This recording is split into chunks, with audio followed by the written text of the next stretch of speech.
तो बच्चा आप क्वेश्चन स्टार्ट कर रहे हैं। देखो, find focal length of the lens. अब अपने को यहाँ पे क्या निकालना है? फोकल लेंथ निकालनी है। कौन सा फॉर्मूला था? याद करो, लेंस मेकर्स फॉर्मूला। कौन सा वाला? 1/f equals to mu l by mu m minus 1/r1 minus 1/r2। अब उसके अंदर वैल्यूज पुट करेंगे तो साइन कन्वेंशन फॉलो करना पड़ेगा। अब सबसे अच्छी बात कि आपको साइन कन्वेंशन वही यूज करना है जैसे अपन ने पहले सीखे थे। तो दूसरी बात क्या समझनी है कि R1 R2 किसको जज करें। तो बेटा लाइट हमेशा कभी भी क्वेश्चन में गिवन नहीं होता है कि लाइट कहाँ से आ रही है। आपकी जहाँ से इच्छा वहाँ से मान सकते हैं। फॉर एग्जाम्पल, अगर आप लाइट को यहाँ से आते हुए मान रहे हैं तो आपके लिए पहली सरफेस होगी R1 और दूसरी सरफेस होगी R2। इसका मतलब लाइट जिस पे इंसिडेंट कर रही है वो सरफेस आपकी क्या हो गई? R1 हो गई। अब मैंने क्या मान लिया? ये इंसिडेंट रे है, इंसिडेंट रे इधर से आ रही है। तो देखो म्यू एल का मतलब क्या हो गया? म्यू ऑफ लेंस कितना? 1.5। म्यू एम सराउंडिंग दोनों साइड कितना है? एयर है, तो कितना गया? 1। अब R1 R2 के साइन कन्वेंशन हमसे यूज करने हैं। अच्छा बताओ, इस सरफेस का सेंटर किधर? Right side. तो इसके पोल से, क्योंकि कर्व सरफेस वाला रिफ्लेक्शन वाली बात कर रहा हूं, तो इसके पोल से क्या वो सेंटर इधर है तो इसका रेडियस कैसा होगा? पॉजिटिव। इस वाले सरफेस का, इस कर्व सरफेस का सेंटर किधर? Left side. क्या इसके पोल से वो लेफ्ट है और लाइट कहां आ रही है बेटा? राइट साइड आ रही है। इसका मतलब इसका R2 कैसा लेना पड़ेगा? नेगेटिव। तो R1 आपकी होगा +10 और R2 होगा -20। तो बेटा मैंने वही पुट करा, +10 और -20। तो -20 का क्या हो गया? प्लस हो गया। एलसीएम लिया, सॉल्व करा और इन दोनों का रेसिप्रोकल कर दिया, उल्टा कर दिया। तो फोकल लेंथ कितनी आई? +40/3 सेंटीमीटर। बेटा अगर फोकल लेंथ पॉजिटिव आती है इसका मतलब ये लेंस कन्वर्ज करेगा, तो इसलिए मैंने क्या लिखा? कन्वर्जिंग। ये लेंस कन्वर्जिंग है। नेक्स्ट, अब बेटा जो मैंने 3 एग्जांपल लिखे हैं, मैंने इसलिए इनके सोल्यूशन लिखे ताकि आप सिर्फ इनको देखो, स्क्रीन पॉज कर दो और एक बार अपने आप ट्राई करो और मैं इनके सोल्यूशन उसके बाद लिखता हूं। तो बेटा इनके सोल्यूशन चालू कर रहा हूं। मान लेते हैं लाइट इधर से आ रही है, तो ये क्या हो गया? R1। पहचानो R1 क्या होगा? -10। R2 +20। वाई +20? बिकॉज इस सरफेस का सेंटर राइट साइड है और लाइट भी राइट साइड ही जा रही है। तो क्या यहां पर लिखता हूं मैं μ2/v 1/f equals to mu L कितना हो गया? 1.5 बाय म्यू एम, बाहर कुछ नहीं है मतलब 1 है, -1 1/r1 -1/r2। और R2 तो खुद ही पॉजिटिव है पर एक साइन लागे किसका? फॉर्मूले का माइनस। तो यहां पर क्या लेते हो इसको? 0.5 का मतलब हाफ। और यहां पर क्या इनका एलसीएम आ जाएगा? एलसीएम कितना आएगा बेटा? 20। तो ऊपर क्या जाएगा? -3/20 that is equals to 1/f। तो f कितना बन गया बच्चा? -40/3 सेंटीमीटर। अब आंसर कैसा आया है अपना? नेगेटिव आया है। नेगेटिव आया मतलब ये जो लेंस है ये लाइट को डाइवर्ज करेगा, फैलाएगा। तो कैसा होगा? डाइवर्जिंग। नेक्स्ट बात कर रहा हूं ये कॉन्वेक्स लेंस। क्या बाहर का जो मीडियम है वो कैसा है? μ=2 μ=2। अंदर का क्या है? 1.5। और दोनों का रेडियस ऑफ कर्वेचर कितना है? 10 और 10। लाइट वापस मान लेते इधर से आ रही है। अगर इधर से आ रही है तो मैं देखो फॉर्मूला कैसे लिखूंगा? 1/f mu L 1.5 by mu S -1 1/r1। बेटा इसका R1 क्योंकि लाइट जिस पे टकरा रही है पहले वो R1, इसका सेंटर किधर? Right side. लाइट भी आ रही राइट साइड तो कैसा होगा? पॉजिटिव। दूसरे वाले का कैसा होगा? नेगेटिव। और एक फॉर्मूले का नेगेटिव बेटा, तो 1/10 हो गया। यहां पर क्या बच गया? 3/2 और नीचे भी 2 है तो 3/4 हो जाएगा, -1। तो क्या से आएगा? 1/f equals to -1/4 into 2/10। तो क्या यहां से जो फोकल लेंथ की वैल्यू आई वो -20 सेंटीमीटर आ गई। अगर -20 सेंटीमीटर आई इसका मतलब ये क्या कर रहा है बेटा? डाइवर्ज। तो अब अपन ने क्या देखा? यहां पर कॉन्वेक्स लेंस ने कन्वर्ज करा था, यहां पर कॉन्वेक्स लेंस ने डाइवर्ज करा है। पर दोनों में अंतर क्या है? थोड़ा सा एक बार कोशिश करो अपने आप पहचानने के अंतर क्या है। क्या बाहर का मीडियम यहां पर अंदर के मीडियम से ज्यादा है डेंसर? यहां पर बाहर का मीडियम जो है वो अंदर के मीडियम के रेस्पेक्ट में कैसा है? रेयरर। तो बेटा बात समझना, अगर बाहर का मीडियम रेयरर है अंदर के रेस्पेक्ट में, कौन से लेंस में? कॉन्वेक्स लेंस में, तो कन्वर्ज करेगा। अगर बाहर डेंसर आ गया तो क्या करेगा? डाइवर्ज करेगा, मतलब उल्टी प्रॉपर्टी हो गई। यहां पर वापस देखो क्या कॉन्केव लेंस है, कॉन्केव लेंस है, वापस अब मैं फॉर्मूला लिख रहा हूं। अब साइन कन्वेंशन समझ में आना चाहिए। म्यू एल 1.5, बेटा क्या 1.5 को जाएगा 3/2 लिख देता हूं अपॉन म्यू एम -1 कितना हो जाएगा 1/r1 -1/20 -1/r2। अब यहां पर सॉल्व करेंगे तो कितना बन जाएगा -1/4 -2/20। तो क्या आंसर आया f बराबर +40 सेंटीमीटर। अगर f बराबर +40 सेंटीमीटर आया है तो क्या प्लस का मतलब क्या हो गया बेटा कन्वर्जिंग। इसका मतलब ये लेंस अब क्या कर रहा है कन्वर्ज कर रहा है। तो सोचो यहां वाला कॉन्केव लेंस डाइवर्ज कर रहा था, ये वाला कॉन्केव लेंस कन्वर्ज कर रहा है। वापस वही बात, इसके बाहर रेयर मीडियम था तो क्या करेगा डाइवर्ज, इसके बाहर डेंसर मीडियम था क्या करेगा कन्वर्ज। तो अब मेरी बात बहुत ध्यानपूर्वक सुनना और समझना भाई, कॉन्वेक्स लेंस या कन्वर्जिंग लेंस, जनरली अपन कॉन्वेक्स और कन्वर्जिंग कहते हैं जनरली, पर अगर बाहर का मीडियम डिफाइन कर दिया जाए तो जरूर सोचना कॉन्वेक्स लेंस के बाहर रेयरर तो कन्वर्जिंग, कॉन्वेक्स लेंस के बाहर डेंसर तो डाइवर्जिंग।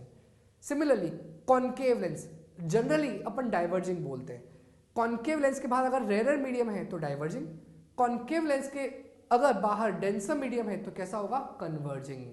तो बच्चा बहुत बार मान लो तुम्हें ये बताया ही नहीं गया क्वेश्चन के अंदर कि कौन सा लेंस यूज कराओ, लिखा गया कन्वर्जिंग लेंस यूज कराओ, तो मैं आपसे क्या कहूंगा आप उसको जनरल केस मान के चलो और कन्वर्जिंग का मतलब कॉन्वेक्स लेंस कंसीडर करके सॉल्व करना। हाँ बच्चा, अब नेक्स्ट अभी अपने 4 क्वेश्चन देखे थे, नेक्स्ट 5वां क्वेश्चन आप बताना इसकी फोकल लेंथ क्या होगी। भाई इजी सा क्वेश्चन, कोई डेटा नहीं है पर तब भी आपको इसकी फोकल लेंथ निकालनी है। तो अब क्या करेंगे बच्चा, वापस वही वाला फॉर्मूला 1/f, बताओ म्यू एल कितना, क्या म्यू एल म्यू है म्यू -1 क्या लाइट को मैं यहां से आता हूं मान लेता हूं, तो ये पहली सरफेस क्या हो गई r1 की कितनी बेटा r कैसा पॉजिटिव 1/r -1/r ये -1/r। अब बच्चा ये जो अपने लिखा है इसको सॉल्व करेंगे तो कितना आएगा 1/f म्यू -1 इंटू 2/r और रेसिप्रोकल कर दिया तो r/2 म्यू -1, ये अपनी फोकल लेंथ आ गई कितना r/2 म्यू -1। सिमिलरली अब इसकी फोकल लेंथ आप फाइंड आउट करो, पॉज कर दो वीडियो को और फाइंड आउट करो। बेटा क्या इसके अंदर ये वाली जो रेडियस ऑफ कर्वेचर है वो कितनी हो गई इन्फिनिटी हो गई। अगर ये इन्फिनिटी हो गई तो सोचो मैंने वापस लाइट यहीं से आते हुए मान लेता हूं, तो यह लिखूंगा देखो 1/f म्यू -1, बेटा बाहर का मीडियम वैक्यूम या एयर कुछ मान लो, क्या मान लिया 1/r1 क्या पहला वाला इन्फिनिटी हो गया -1/r2 क्या इसका जो r2 होगा वो नेगेटिव होगा, क्यों लाइट इधर आ रही है, इस कर्व का सेंटर अपोजिट डायरेक्शन में है तो +1/r हो गया। क्या ये 1/∞ 0 हो जाएगा, तो यहां से बेटा f कितना जाएगा f आ जाएगा r/म्यू -1।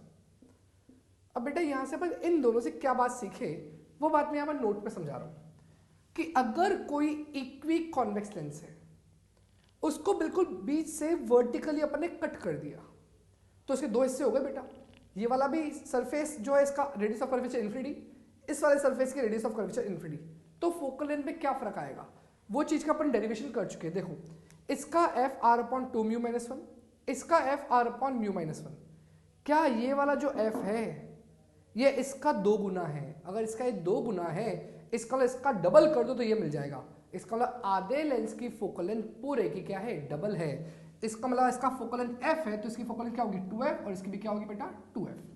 वहीं पर मैं बोलता अगर कोई बाई कॉन्वेक्स लेंस है उसको अपन ने हॉरिजॉन्टली कट कर दिया, ऊपर का भाग अलग नीचे का अलग, तो बताओ फोकल लेंथ में कोई फर्क आएगा या फोकल लेंथ वही रहेगी। सोचो न तो r1 r2 में चेंज आया ना ही उसके म्यू में चेंज आया, तो फोकल लेंथ थोड़ा चेंज होगी, तो इसकी जो फोकल लेंथ है वो अभी भी f रहेगी और इसकी भी क्या रहेगी f, बस इतना सा चेंज आएगा कि ऊपर वाले में जो लाइट पहले पूरे में आ रही थी तो उसकी इंटेंसिटी ज्यादा होगी इमेज की, और यहां पर अगर आधे लेंस को मैं यूज करूंगा तो इमेज की इंटेंसिटी कैसी जाएगी कम हो जाएगी। नेक्स्ट अगर इस क्वेश्चन को बोला गया तो बेटा वापस स्क्रीन पॉज करो, ट्राई करो इसकी फोकल लेंथ क्या होगी। तो मैं सॉल्व कर रहा हूं, लाइट जब यहां से आई तो क्या r1 की वैल्यू -r, R2 की वैल्यू माइनस आर, बिकॉज दोनों के सेंटर लेफ्ट साइड और लाइट कहाँ आ रही है, राइट साइड। तो देखो क्या लिख रहा हूँ, 1/f mu minus 1/r1 minus 1/r2। बेटा देखो ये +1/r और ये -1/r, क्या ये पूरा मिलके 0 हो गया? 0 हो गया तो क्या हो गया, 1/f इक्वल्स टू 0। तो बेटा 1/f इक्वल टू 0 मतलब f कितना, 0? नहीं बेटा, f इसका उल्टा करो तो f बराबर क्या हो जाएगा, इन्फिनिटी, 1/0 हो जाएगा। फोकल लेंथ इन्फिनिटी का मतलब क्या हुआ, ये जो पैरेलल रेज आ रही हैं ये पैरेलल ही चली जाएंगी। क्यों? ये बिकॉज ये फोकस पे आके मिलेंगी, जो फोकस कहाँ पर है, इन्फिनिटी पर। तो बेटा ये जो डायग्राम है ये और कुछ नहीं, क्या है, काला चश्मा। इसका मतलब ये क्या है, गॉगल्स, जो गॉगल्स अपन धूप में पहनने के काम आते हैं। तो ये है धूप के चश्मे का focal length, that is equal to infinity. तो कभी तुमसे कोई पूछे कि सन ग्लासेस की फोकल लेंथ क्या होती है, आप क्या बोलोगे, इन्फिनिटी। क्यों इन्फिनिटी? बिकॉज उसका रेडियस ऑफ कर्वेचर कैसा है, सेम। तो this is an example of sun glasses. और वैसे तुम्हें एक हिंट देता हूं मैं कि अगर मैं इसको ढंग से एक्सटेंड करूं तो देखो, एक सरफेस, ये दोनों आर और आर इक्वल, सिमिलरली ये दूसरी सरफेस, और दोनों को ज्वाइन कर दो, क्या बन गया, चश्मा बन गया अपना। तो बच्चा आप नेक्स्ट देख रहे हैं, find the number of images form when object is at infinity. Answer आपको ही देखना है सोच समझ के। अगर ऊपर का रिफ्लेक्टिव इंडेक्स μ1 नीचे का μ2 है, radius of curvature r1 r2 है, तो बताओ इस केस में नंबर ऑफ इमेज कितनी बनेगी, ऑब्जेक्ट इन्फिनिटी पर है। क्या बेटा आप ये सोच सकते हो ऊपर की फोकल लेंथ और नीचे की फोकल लेंथ अलग अलग होगी? क्यों? क्योंकि दोनों के रिफ्लेक्टिव इंडेक्स कैसे हैं, अलग अलग। जब ऑब्जेक्ट इन्फिनिटी पर है तो रेस कैसे आएंगी, पैरेलल आएंगी। जब इधर भी कैसे आएंगी, पैरेलल आएंगी। तो जब ये रिफ्रैक्शन होगा तो रिफ्रैक्शन के बाद ऊपर वाली सब अपने फोकस पे जाके मिलेंगी, बिकॉज लाइट इन्फिनिटी से आ रही है, और नीचे वाली सब अपने फोकस पे जाके मिलेंगी। तो कुल मिला के कितनी इमेजेस बनेंगी बेटा, 2। तो इसका आंसर क्या होगा, 2 इमेजेस आर फॉर्म्ड। अब मेरे को इसका आंसर देना, इस केस में कितना आंसर आएगा, ऊपर μ1 नीचे μ2, इधर μ1 वापस μ2, कितनी इमेज बनेगी? ये मत बोलना 4, बिकॉज बेटा इन दोनों μ1 की तो इमेजेस एक ही जगह बनेगी, इन दोनों μ2 की इमेजेस भी एक ही जगह बनेंगी। इसका मतलब क्या हुआ, μ1 की सारी एक जगह, μ2 की सारी दूसरी जगह, तो टोटल कितनी इमेजेस बनी, 2 images, just like this one. बस इसके अंदर मैंने 4 बार डिवाइड कर दिया, पर ऐसा मत सोचो कि इसकी इमेज 4 बनेगी बेटा, क्योंकि इसकी फोकल लेंथ और इसकी फोकल लेंथ तो कैसी है, सेम। तो इन दोनों की इमेजेस तो एक जगह, सिमिलरली μ2 वालों की इमेज दूसरी जगह, तो टोटल कितनी इमेज बनी बेटा, 2 इमेज। यहाँ बताओ नंबर ऑफ इमेज कितनी बनेगी। क्या जितनी भी लाइट यहाँ पैरेलली आएगी, बिकॉज इन्फिनिटी से आ रही है, क्या वो सबके सब पहले वाले फर्स्ट हाफ से जाएगी, और फिर सबके सब वापस सेकंड हाफ से भी जाएगी? इसका मतलब क्या, यहां पर सारी रेस होकर सिर्फ जाके एक ही जगह में मिलेगी बेटा, चाहे वो डबल रिफ्रैक्शन के बाद या 3 रिफ्रैक्शन के बाद भी जाए, बिकॉज पहले वाले की जो इमेज होगी वो दूसरे वाले के लिए ऑब्जेक्ट होगी, और जो दूसरे वाले की इमेज होगी वो फाइनल इमेज होगी। तो यहां पर कितनी इमेज बनेगी बेटा, ओनली 1 इमेज इज फॉर्म्ड। तो आंसर क्या होगा, 1 इमेज। अच्छा, कुछ देर पहले मैंने एक बात बोली थी, मैंने बस उसको लिख दिया है। अगर μm और μl refractive index of lens and refractive index of outer medium is same, तो उस केस के अंदर it behave as a plane transparent plate. कहने का मतलब क्या हुआ, ऐसी ट्रांसपेरेंट प्लेट जिसमें लाइट पैरेलल आ रही है और पैरेलल ही जा रही है। मैं कह रहा हूं भाई आपके और मेरे बीच में, जो बीच में एयर है, उस एयर के बीच में एक लेंस बन गया, न तो आपको वो लेंस दिखेगा, ना ही वहां पर कोई रिफ्रैक्शन होगा, जो लाइट पैरेलल आएगी वो पैरेलल ही जाएगी। तो कैसा बिहेव करेगा, प्लेन ट्रांसपेरेंट प्लेट। और अगर आपको इसको फॉर्मूले से सोचना हो तो सोचो 1/f μl/μm -1 1/r1 -1/r2। अब क्या ये जो टर्म आई है μl/μm, ये दोनों इक्वल है, कैंसिल आउट होने के बाद क्या बचेगा, 1 1 - 1 क्या हो जाएगा, 0। तो 1/f 0 हो गया, तो f कैसा हो जाएगा, इन्फिनिटी। f इन्फिनिटी मतलब लाइट पैरेलल आई पैरेलल गई, कहां देखा था, सन ग्लासेस में देखा था। तो इसका मतलब इस केस में भी बिल्कुल लाइट पैरेलल आएगी और पैरेलल ही जाएगी। तो बच्चा नेक्स्ट क्वेश्चन है, find location and nature of image. बेटा यहाँ पर अपन को क्या क्या ढूंढना है, v और मैग्निफिकेशन, और साथ के साथ अपने को एक चीज ढूंढनी कि आपको मालूम करना है कि इमेज कैसे बनी, रियल बनी, वर्चुअल बनी, तो वो चीज़ यहाँ पर ढूंढनी है अपने को। तो एक क्वेश्चन मैं आपको सॉल्व करके समझा रहा हूँ। ये ऑब्जेक्ट सामने कौन सा लेंस, कॉन्वेक्स लेंस। बेटा सबसे पहली बात, यहाँ पर बाहर का मीडियम कुछ नहीं बता रखा ना, अंदर का भी कुछ नहीं बता रखा, डायरेक्टली फोकल लेंथ दे रखी है। तो ये बात मान के चलो कि ये लेंस अभी कैसा बिहेव करेगा, कन्वर्जिंग। यहाँ पर कौन सा है, कॉन्केव, कैसा बिहेव करेगा, डाइवर्जिंग। याद रखना कन्वर्जिंग की फोकल लेंथ पॉजिटिव, डाइवर्जिंग की फोकल लेंथ नेगेटिव। तो यहाँ पर मैं उस अकॉर्डिंग साइन कन्वेंशन लिख रहा हूँ। क्या यहाँ पर जो लाइट होगी वो ऑब्जेक्ट से लेंस की तरफ आएगी, इसका मतलब क्या, इंसिडेंट रे राइट साइड आ रही है और ऑप्टिकल सेंटर से ऑब्जेक्ट अपोजिट डायरेक्शन में है, तो u की वैल्यू क्या होगी, -30। कन्वर्जिंग लेंस से तो f क्या होगा, +10। अब अपने पास था 1/f equals to 1/v minus 1/u। बेटा ये लेंस का फॉर्मूला, मुझे क्या ढूंढना है, v। तो क्यों ना इस फॉर्मूले को पहले थोड़ा सा आसान कर लें, उसके बाद वैल्यूज पुट करेंगे। इस 1/u को लेफ्ट साइड ले आओ और एलसीएम ले लो। तो एलसीएम लेने के बाद क्या बचेगा, v बराबर uf upon u plus f। Mirror में यही फॉर्मूला हो जाता था, v equals to uf upon u minus f। यहाँ पर क्या हो गया बच्चा, u प्लस f। तो ये क्या बन जाएगा, -30 इंटू 10 अपॉन -30 प्लस 10, क्या -300 -20, कितना आंसर आया, +15 सेंटीमीटर। अगर +15 आया, साथ से इसका m भी निकाल लेते हैं। m बराबर क्या होता है बच्चा, v/u। v कितना 15, u कितना -30, आंसर आया -12। अब कंक्लूजन समझना, कंक्लूजन ये है, ऑब्जेक्ट ये रहा, इमेज का बनी +30, मतलब इन द डायरेक्शन ऑफ रे, और कहां से मेजर हुई, ऑप्टिकल सेंटर से। इसका मतलब इमेज ऑप्टिकल सेंटर से राइट साइड बनी, बिकॉज पॉजिटिव आंसर आया है, एनर्जी के सेम डायरेक्शन में। तो बेटा इस यहां पर इमेज बनी है, तो बताओ रियल बनी या वर्चुअल बनी, ऑब्वियसली बात है रियल बनेगी, बिकॉज ये लाइट रिफ्लेक्ट होके ही तो जाएगी। इसका मतलब इमेज कैसी है, रियल। कुछ देर पहले मैंने ये बात समझाई थी कि अगर v पॉजिटिव आता है लेंस या कर्व रिफ्लेक्शन के अंदर, मतलब रियल इमेज, v नेगेटिव मतलब वर्चुअल इमेज, और इसी का उल्टा मिरर के अंदर होता है। तो यहां पर ये कौन सी इमेज बन गई बेटा, रियल। अब m की वैल्यू है -12। माइनस का मतलब क्या समझते हो, जैसे अपने मिरर में था सेम टू सेम वही, माइनस का मतलब इन्वर्टेड, और हाफ का मतलब क्या हो गया, डिमिनिश्ड, बिकॉज m की वैल्यू 1 से छोटी आई है। बेटा इस क्वेश्चन के अंदर आप लोग ट्राई करें सॉल्व करने का। क्या यहाँ पर जो ऑब्जेक्ट है वो लेंस से कितना दूर है, 10 सेंटीमीटर। ट्राई करो, मुझे आंसर चेक करना कि मेरे आंसर से आपका आंसर मैच हो रहा है या नहीं हो रहा है।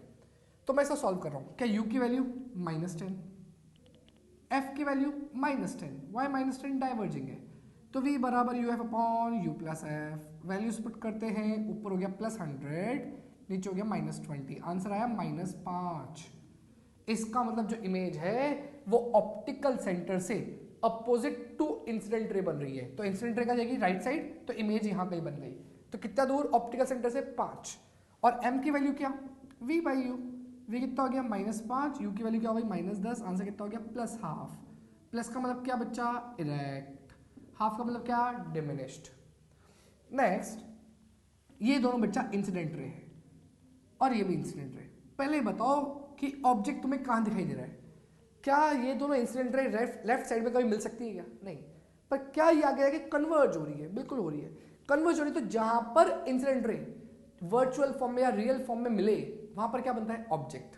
पर ये डिपेंड करता है कि एक रियल होता है और एक वर्चुअल होता है। तो देखो क्या यहाँ पर इंसिडेंट रे इस पॉइंट के बाद तो अपने पास से डिवाइड हो जाएगी, बिकॉज रिफ्रैक्शन हो जाएगा। पर क्या अपन इसको डॉटेड लाइन से मर्ज करें तो इस पॉइंट पे क्या बन गया बेटा, वर्चुअल ऑब्जेक्ट, बिकॉज यहाँ एनर्जी नहीं पहुंची पर इंसिडेंट रे से बनाए। तो अगर ये वर्चुअल ऑब्जेक्ट है, ये ऑप्टिकल सेंटर है, तो incident ray right side, optical centre से वर्चुअल ऑब्जेक्ट भी राइट साइड। तो क्या u की वैल्यू +10, f की वैल्यू +10 कन्वर्जिंग है, v बराबर uf upon u plus F. ऊपर कितना आएगा बच्चा 100, नीचे कितना आ गया 20, आंसर कितना आया +5। इसका मतलब जो इमेज बनेगी वो ऑप्टिकल सेंटर से 5 सेंटीमीटर दूर बनेगी और in the direction of propagation. इसका मतलब ये दोनों लाइट जाके यहाँ पहले ही कन्वर्ज हो जाएगी और यहाँ क्या बन जाएगी बेटा, इमेज 5 सेंटीमीटर दूर। अब मुझसे पूछा m बराबर क्या हो गया, v/u। आंसर कितना आया प्लस, v की वैल्यू बेटा 5, u की वैल्यू 10, कितना आया +12।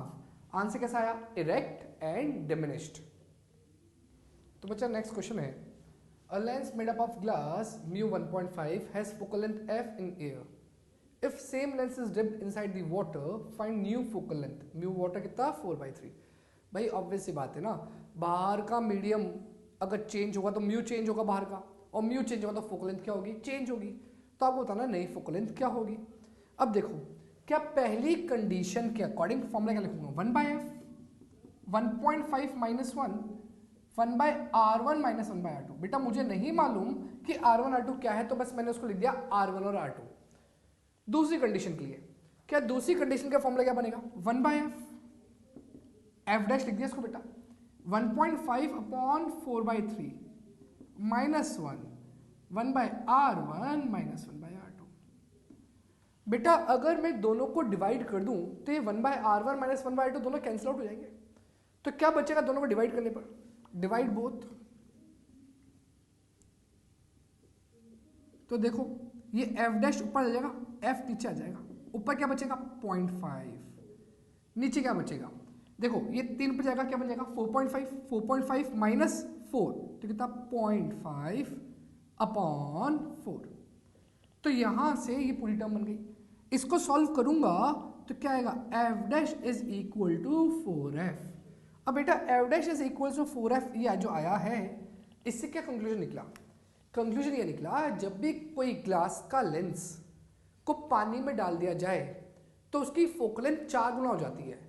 इसका मतलब आउटसाइड मीडियम पे फोकल लेंथ डिपेंड करती है। पर ध्यान रखना किसका लेंस होना चाहिए, ग्लास का लेंस। कोई सा भी लेंस हो जब पानी में डाल देंगे तो फोकल लेंथ क्या हो जाएगी 4 गुना। तो f डैश बराबर क्या हो गया 4f। अब बेटा नेक्स्ट क्वेश्चन अपन देख रहे हैं, find position of final image. बेटा ये ऑब्जेक्ट, ये क्या लेंस, लेंस की फोकल लेंथ कितनी 10, इसकी फोकल लेंथ भी कितनी 10। ये खुद को सोचना है, ये कन्वर्जिंग है तो +10 होगा, ये डाइवर्जिंग है तो -10 होगा, और ऑब्जेक्ट यहाँ रखा हुआ है, ये डिस्टेंस आपको दे रखे हैं। पूछा है find position of final image. तो क्या ऑब्जेक्ट इस लेंस के सामने है, तो क्या सबसे पहला जो इमेज बनेगी वो इस लेंस से बनेगी। तो इस लेंस के लिए सॉल्व कर देते हैं, uf upon u plus F. बताओ इस लेंस के लिए u कितना -15, f कितना +10, और -15 +10 हो गया। ऊपर कितना आया -150, नीचे कितना आया -5, तो आंसर कितना आ गया +30। +30 का मतलब क्या समझते हो, in the direction of incident ray इसके ऑप्टिकल सेंटर से 30 सेंटीमीटर दूर बनेगी इमेज। तो देखो डायग्राम कुछ कैसा हो सकता है, लाइट यहां से गई होगी, ये दोनों लाइट यहां जाके मिलेंगी, और ये 5 सेंटीमीटर और आगे होंगी, बिकॉज बेटा ये 25 तो हो ही गया, 5 और आगे हो जाएगी। यहां पर क्या बनती है बेटा इमेज, पर रास्ते में कौन आ गया, लेंस आ गया एक और। तो क्या ये लाइट यहां तक पहुंच पाएगी या नहीं पहुंच पाएगी, नहीं पहुंच पाएगी, बिकॉज इनका एक बार और रिफ्रैक्शन हो जाएगा, ये डेविएट हो जाएगी अपने पाथ से।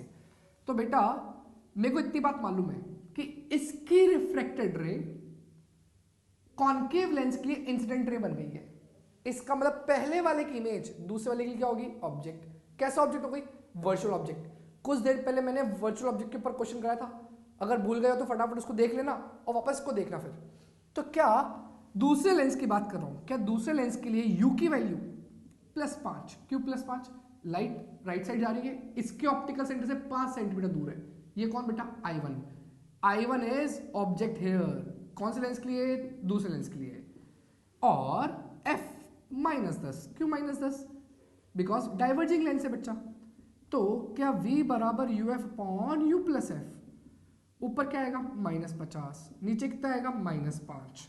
देखो दोनों को मल्टीप्लाई कर दिया, -50 u प्लस एफ, दोनों को ऐड कर दिया, कितना आया -5। कितना आंसर आ गया +10 सेंटीमीटर। इसका मतलब ये जो इमेज है ये इसके लिए ऑब्जेक्ट जैसा बिहेव कर रही है, और जो एक और इमेज जो फाइनल बनेगी वो इस ऑप्टिकल सेंटर से +10 बनेगी, मतलब ये यहां जाके कहीं मिलेगी, और यहाँ क्या बन जाएगी I2। तो ये बात आपको मेरी समझ में आ गई कि फाइनल इमेज कहां बनी बेटा, 10 centimetre right of concave mirror. Next, what should be the value of D so that final rays are also parallel।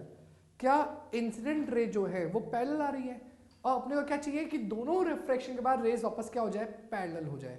उसके लिए अपने को बताना है D क्या होगा। तो बचाओ कि ये जब पैरेलल कब हो सकती है, या तो 2 कंडीशन हो कि भाई दोनों का रिफ्रैक्टिव इंडेक्स बिल्कुल बाहर के मीडियम के बराबर हो तो रेज सीधे सीधे चल जाए, पर ऐसा तो हो नहीं रहा बिकॉज दोनों के पास फोकल लेंथ है। इसका मतलब पहले वाला कन्वर्ज करेगा एक ऐसे पॉइंट पर ताकि दूसरे वाले के लिए वो जो ऑब्जेक्ट हो वो वापस उसके फोकस पे हो, ताकि लाइट रेस कैसे जाए, पैरेलल हो जाए। तो डायग्राम देखो कैसा बनेगा, क्या इससे लाइट ऐसा कुछ जाएगी, ये डिस्टेंस क्या होगा इसका बेटा, फोकस। क्यों फोकस, बिकॉज जब रेस पैरेलल आती है तो कहां जाके मिलती है बेटा, फोकस पे। तो ये कितना हो गया 10 सेंटीमीटर। अब ये डिस्टेंस भी क्या हो ताकि रेस वापस पैरेलल हो जाए, तो बेटा रेस तो तभी पैरेलल होंगी जब वापस ये क्या हो, इस सेकंड लेंस का भी फोकस हो, मतलब इसी जगह पहले वाले का भी फोकस हो, इस जगह सेकंड वाले का भी फोकस हो। तो ये डिस्टेंस कितना हो जाएगा 20 सेंटीमीटर। तो टोटल डी की वैल्यू कितनी आ गई 10 + 20 that is 30 centimetre. Next, an object is placed in front of a convex lens f 10 centimeter. What should be the object distance so that 2 times magnified image is formed? अब बच्चा मैंने बोला 2 times magnified image is formed. मैंने कुछ देर पहले convex lens के सारे रे डायग्राम पढ़ाए थे। जब 2 times magnified image की बात करते हैं तो वो magnified image कैसे बनती है, एक तो लास्ट कैसे बनती है याद करो, उसके अंदर क्या 2 times magnified image बन सकती है, पर कैसे बनेगी, वर्चुअल और डायरेक्ट। और दूसरा जब ऑब्जेक्ट f और 2f के बीच में होता है तब भी इमेज मैग्नीफाइड बनती है, पर कैसे बनती है, रियल एंड इन्वर्टेड। अब बेटा अगर ऑब्जेक्ट फोकस पे हुआ तो इमेज इन्फिनिटी में बनती है पर वो हाईली मैग्नीफाइड होती है, पर यहाँ पर वर्ड क्या लिखा है 2 times मैग्नीफाइड ओनली। तो बेटा मैं इन क्वेश्चन को सॉल्व करने के लिए 2 केसेस कंसिडर कर रहा हूँ कि एक बार तो m की वैल्यू +2 कब, जब object optical centre of focus के बीच में है उस केस में। तो क्या यहाँ पर जो इमेज बन रही है वो वर्चुअल बन रही है और डायरेक्ट बन रही है। तो फॉर्मूला क्या हो जाएगा f/f + u = +2। f कितना बच्चा 10 और कॉन्वेक्स लेंस है तो कन्वर्जिंग होगा तो +10, 10 + u = 2। क्रॉस मल्टीप्लाई कर दिया 10 = 20 + 2u। तो बेटा u की वैल्यू कितनी आ गई -5 सेंटीमीटर। तो ये तो एक ऑब्जेक्ट डिस्टेंस आ गया। दूसरा अगर m की वैल्यू -2 है, बेटा कब आएगा, जब ऑब्जेक्ट कहाँ हो f और 2f के बीच में। तो f/f + u = -2। तो यहाँ पर क्या आएगा 10/10 + u = -2। मल्टीप्लाई कर देते हैं -20 - 2u। तो कितना आएगा 2u = -30, u = -15 सेंटीमीटर। इसका मतलब यहाँ पर ऑब्जेक्ट कहाँ पर रखा है, ऑप्टिकल सेंटर से 15 सेंटीमीटर दूर।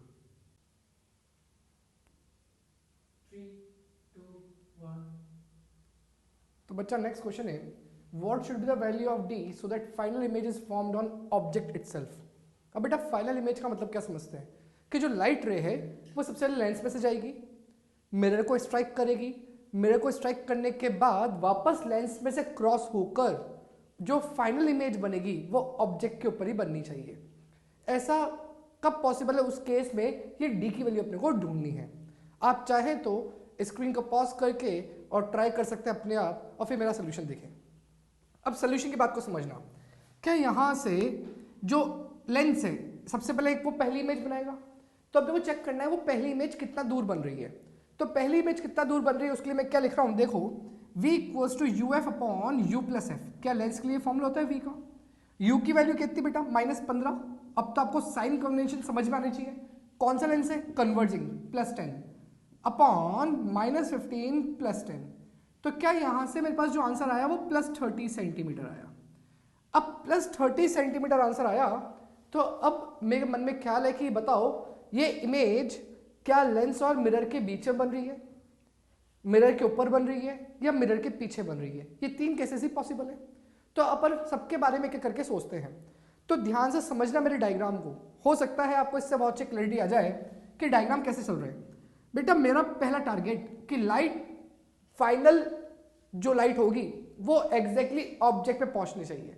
तो वो ऑब्जेक्ट पे कब पहुंचेगी, जब वो उसी पाथ को रिट्रेस कर जाए जहां से वो आई थी। तो क्या वो 100% वापस ऑब्जेक्ट पे पहुंच जाएगी। और रिट्रेसिंग कब पॉसिबल होती है, जब लाइट रे मिरर को परपेंडिकुलर स्ट्राइक करे। परपेंडिकुलर का मतलब क्या हो गया, along the normal. Along the normal मतलब नॉर्मल किसके अलोंग होता है, रेडियस के अलोंग। तो सोचो क्या यहां से लाइट रे इधर गई, अब मेरे मन में ऐसा आया कि हो सकता है ये 30 सेंटीमीटर मिरर के पीछे लाया कर रहा हूं। तो क्या मैंने ऐसे अपने मन से ऐसा कुछ बना दिया यहां से भी लाइट रे इधर गई और मैंने ऐसा कुछ बना दिया। अब ये बताओ, क्या ये जो डॉटेड लाइन है, ये डॉटेड लाइन यहां पर जब टकराएगी मिरर को, तो टकराने के बाद क्या आगे चल जाएगी क्या? नहीं ना, बिकॉज एनर्जी तो आगे फ्लो नहीं करेगी, एनर्जी यहां से टकराने के बाद रिफ्लेक्ट होकर इधर आ जाएगी। पर क्या श्योरिटी है कि वो रिफ्लेक्ट होने के बाद वापस ऑब्जेक्ट पे पहुंच जाए? श्योरिटी तो तब आएगी जब वो मिरर को कैसे स्ट्राइक करे, परपेंडिकुलरली। अब परपेंडिकुलर स्ट्राइक करने के लिए कैसे होना चाहिए? Along normal. अलोंग नॉर्मल किस पे होता है? रेडियस के अलोंग। तो क्या ये डॉटेड लाइन रेडियस है क्या? नहीं, क्योंकि रेडियस हमेशा किसी भी सेंटर से उस पर्टिकुलर पाथ तक होता है। तो अगर इस पूरे मिरर का सेंटर में यहां अज्यूम करता हूं, तो ये रेडियस होगा जो मैंने लाल कलर से बना रहा हूं, ये ब्लू वाला रेडियस नहीं होगा। इसका मतलब कहीं ना कहीं तो ये डायग्राम सही नहीं है। तो मैंने इसको रब कर दिया। अब मेरा दूसरा थॉट कि हो सकता है ये 30 सेंटीमीटर इन दोनों के बीच में हो, तो कैसे लाइट रे आएगी वो देखो। क्या लाइट रे ऐसा पॉसिबल ऐसे होते हुए आ जाए? क्या ये जो लाइट रे जा रही है ये इस पॉइंट पे होते हुए जा रही है? इसका मतलब यहां जाके दोनों रिफ्लेक्टेड रे मिल गई। इसका मतलब यहां क्या बन गई होगी? इमेज। इमेज में ये डिस्टेंस कितना होगा बेटा? 30 सेंटीमीटर। साथ के साथ ये लाइट कुछ ऐसे जानी चाहिए कि अलोंग द रेडियस जाए। अलोंग द रेडियस तब जाएगी जब ये खुद भी क्या हो? सेंटर हो। इसका मतलब सेंटर ऑफ कर्वेचर पे क्या बन गई बेटा? इमेज। किसकी इमेज? लेंस की इमेज मिरर के सेंटर ऑफ कर्वेचर बन गई। पर ऐसा कभी मत सोचना कि इमेज बनने के बाद लाइट रुक जाएगी। लाइट तो बेटा आगे ट्रेवल करेगी। क्या अब ये जितनी भी लाइट जा रही है ये रेडियस के अलोंग जा रही है, बिकॉज सेंटर से यहां तक का डिस्टेंस क्या होगा? रेडियस होगा। अब ये रेडियस के अलोंग जा रही है तो कैसे स्ट्राइक करेगी? परपेंडिकुलरली। तो क्या ये वापस इसी पाथ पे आएगी और इसी पाथ पे होते हुए वापस ऑब्जेक्ट पे चल जाएगी आफ्टर रिफ्रैक्शन। सिमिलरली ये भी इधर गई, टकराई, टकराने के बाद परपेंडिकुलर स्ट्राइक हुआ, वापस इसी पाथ पे आई, इसी पाथ पे आई, रिफ्रैक्शन हुआ, वापस इधर पहुंच गई। इसका मतलब क्या? फाइनल इमेज ऑब्जेक्ट बन गई। अगर फाइनल इमेज ऑब्जेक्ट बन गई है तो वही अपना बिल्कुल एम था। तो अपने को ढूंढना ये डी कितना है, तो ये तो हो गया 30। ये कितना? रेडियस, सेंटर ऑफ कर्वेचर है, तो ये डिस्टेंस क्या होगा? रेडियस। क्या रेडियस फोकल लेंथ का डबल होता है? तो क्या लिख सकता हूं मैं? R बराबर 2F। पर एक चीज बताओ, ये कॉन्केव मिरर की फोकल लेंथ तो नेगेटिव होती है ना? कैसी होती है? नेगेटिव। इसका मतलब यहां पर जो आप 5 लिखोगे वो सिर्फ उसका क्या होगा? मैग्नीट्यूड होगा। तो मैग्नीट्यूड होगा तो क्या लिख रहा हूं? 2 mod F।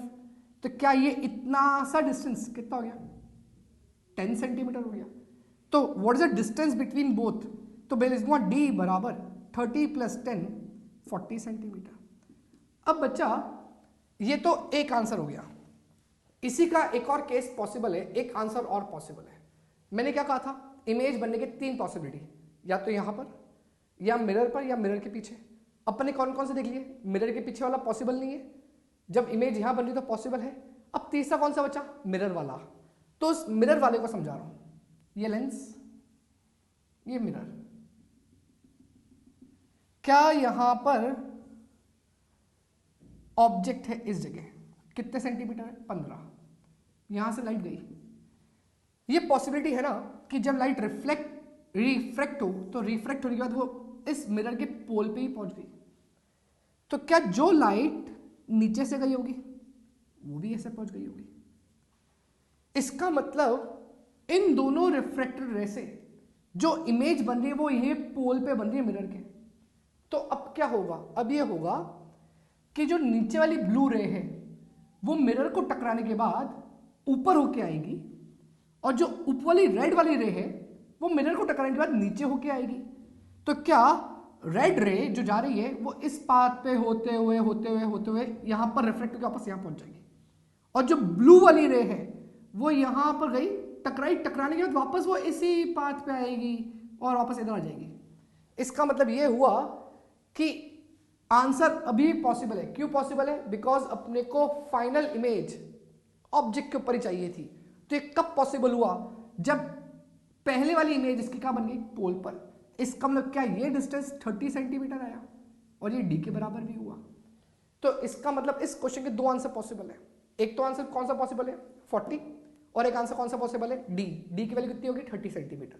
अब बेटा मैं तुम्हें एक हिंट दे रहा हूं, जब भी ऐसे क्वेश्चन आए, इन क्वेश्चन के अंदर एक आसान सी बात है, या तो आप जो इमेज है लेंस की वो मिरर के सेंटर ऑफ कर्वेचर बना दो, या मिरर के पोल पे बना दूं।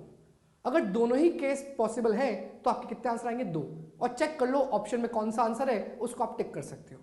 अब बेटा तीसरी एक चीज और पूछ रहा हूं इसके अंदर, मान लेते कि इस केस के अंदर अपने को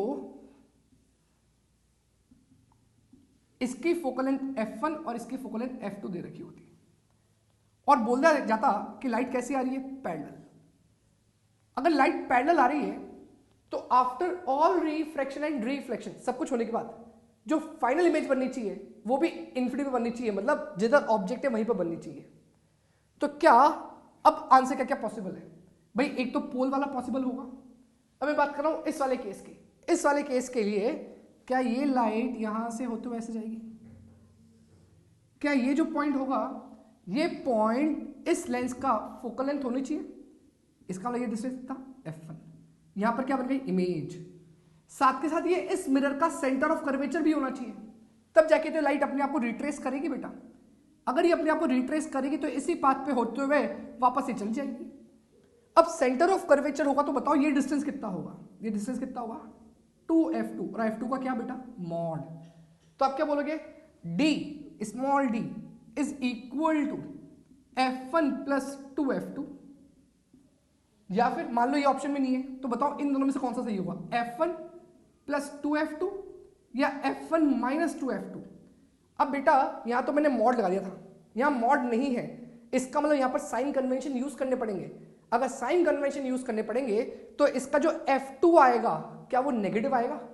अगर f2 नेगेटिव आएगा तो मुझे यहां पर नेगेटिव वैल्यू रखनी पड़ेगी, और नेगेटिव वैल्यू रखने के बाद यहां पर क्या होगा? पॉजिटिव। वापस बोल रहा हूं, मान लो ये 5 है, अगर मैं इसको लिखता हूं यहां पर -10, क्यों? कॉनकेव मिरर है, फोकल लेंथ नेगेटिव होती है, तो 30 - 10 20 होता। क्या वो 20 सही आंसर होता? क्या नहीं ना।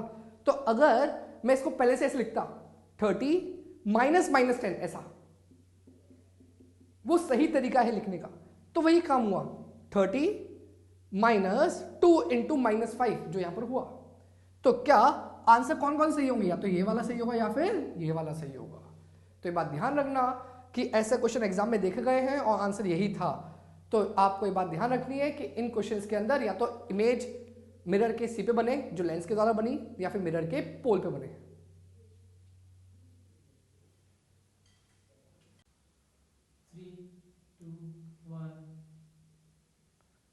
तो बच्चा इससे जस्ट पहले वाला जो क्वेश्चन देखा डिट्टो वही क्वेश्चन है, बस मैंने डायग्राम चेंज करा है।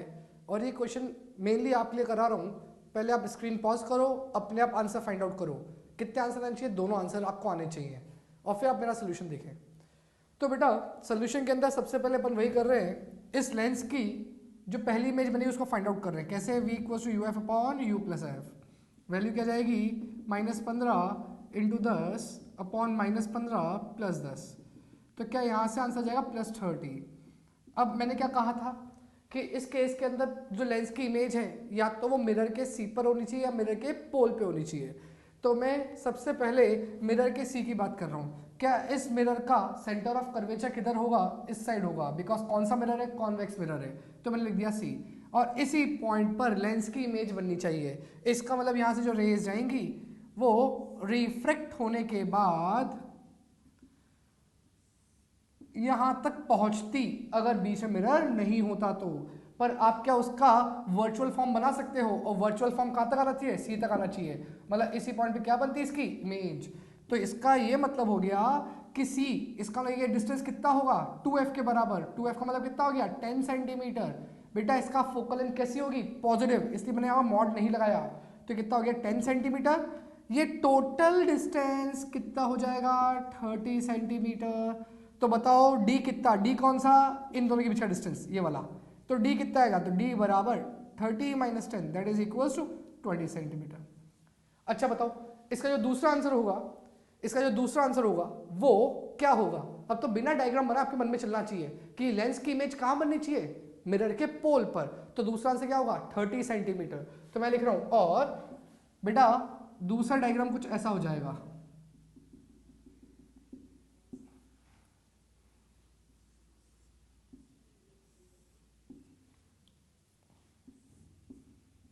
मैं सिर्फ 2 कलर इसलिए यूज कर रहा हूं ताकि आपकी मेरी बात समझ में आए कि जो नीचे वाली ब्लैक रे है वो ऊपर होके आ जाएगी और जो ऊपर वाली रेड रे है वो नीचे होके वापस ऑब्जेक्ट पे पहुंच जाएगी।